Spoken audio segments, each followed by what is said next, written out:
আমাদের প্রেগন্যান্সির সময় ড্রাগ যে আমরা চয়েস করি ওই দিকেও কিছুটা লিমিটেশন থাকে। কিছু ড্রাগ আছে যেগুলো হচ্ছে বাচ্চার সমস্যা করতে পারে। অ্যান্ড হচ্ছে ড্রাগেরও category A B C D অনেক ক্যাটাগরি রয়েছে। সহজে আমরা চেষ্টা করি এ ক্যাটাগরি, না হলে B category, C category, D category এগুলো দেওয়ার চেষ্টাই করি না। কিন্তু যখন দেখা যায় যে আমার পেশেন্টকে আমি বাঁচানোটা আমার ম্যান্ডেটরি, তখন হচ্ছে আমি সি ডি ক্যাটাগরি নিয়ে হচ্ছে ট্রাই করব। কিন্তু আপনারা তো আসলে জানেন না যে কোনটা সি ক্যাটাগরি, কোনটা ডি ক্যাটাগরি বা কোনটা বাচ্চার জন্য ক্ষতিকর হতে পারে। তো আপনারা সুন্দর করে হচ্ছে ফার্মেসিতে যেয়ে একটা ওষুধ নিয়ে আসবেন, কিন্তু পরবর্তীতে এটা হচ্ছে আপনার বাচ্চার সমস্যা করবে, আপনার সমস্যা করবে। সেই জন্য হচ্ছে প্রেগনেন্সির মতো সুন্দর একটা জার্নি নিয়ে এত খামখেয়ালি করবেন না। মানে মা সুস্থ আছে, আমি দেখতেছি বাহির থেকে সুস্থ, কিন্তু ভেতরে অনেক সমস্যাও থাকতে পারে।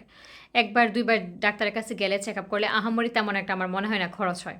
সো এটা নিয়ে এত খামখেয়ালি করবেন না। চেষ্টা করবেন যে মাকে সুন্দর একটা চেক আপে রাখার জন্য মিনিমাম ৩-৪ বার একটা ডাক্তারের কাছে পুরো জার্নিতে গেলেই চলে। তো আশা করি আপনারা বুঝতে পারছেন। অ্যান্ড ইনশাল্লাহ সামনে আরও ভিডিও আসবে এগুলো নিয়ে। তো সবাই ভালো থাকবেন, আমার জন্য দোয়া করবেন। আসসালামু আলাইকুম।